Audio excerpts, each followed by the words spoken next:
Thank you, comrades. Now, back to our feature story. We asked Sylvia if there was a tangible Soviet presence in East Germany. We also asked her what she did after the wall fell. Was there a tangible connection with like the Soviets or with? Oh yeah, they were there. Oh, I remember that. What was I? I was 18 or 19. That was when the Russians put the missiles up in the bush there. And they came at night and they came with the big beams and if somebody wanted to look because he wanted to see what's going on there, and they put all that missiles up. Oh, that was a weird feeling. Wow. Ooh, you never know what goes on, and they had, I don't know, I think 2 million Russian soldiers or so were in the Eastern German territory. And they were, when we were students, we had to work in the 3 weeks in a potato harvesting, in a big sorting places. The Russian soldiers, they had for their food supply, they had to put them in bags with the big funnels and stuff.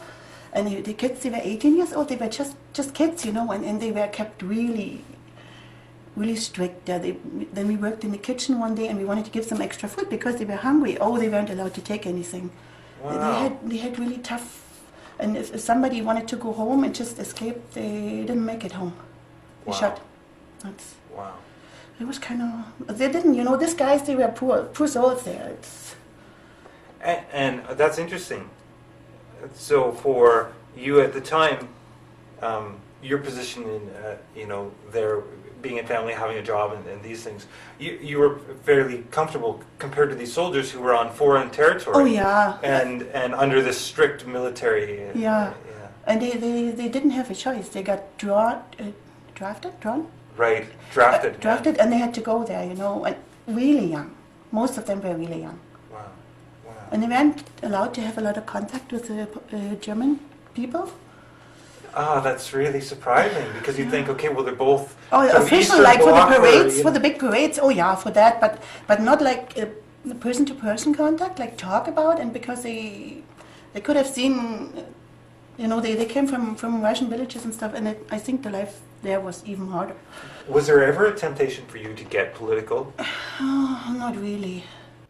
When the wall came down, what did you do? Did you just life carried on, or? Not really. It was kind of totally strange situation. It's the people in the cities basically did all the demonstrations, and they showed it in the news. I wasn't there because I was working. You have them at the house in the morning, in the evening. You don't run away like for 5-6 hours. And Gregor was 16 months old with a little kid. You can't. The journalists were pretty good. They showed all the things they weren't supposed to show, but they didn't really get punished anymore because it was kind of... Because things were changing. Yeah, and things were kind of... They kind of losing control. The TV did a big role, I think, and the radio, they did a big role in keeping the people informed and keeping it kind of down, keep them cool from getting vicious and violent. So I think they helped a lot. And it was strange, we didn't know the Russian soldiers were still there, and we didn't know what's going to happen. The people are demonstrating, they want the wall down, they want the border open. What are the Russians going to do? And then they had, the TV had an interview with Gorbachev, and Gorbachev said, we want to let the German people decide their own future. And this was a big relief, they're not going to shoot at us, Wow. That was a really big relief. And then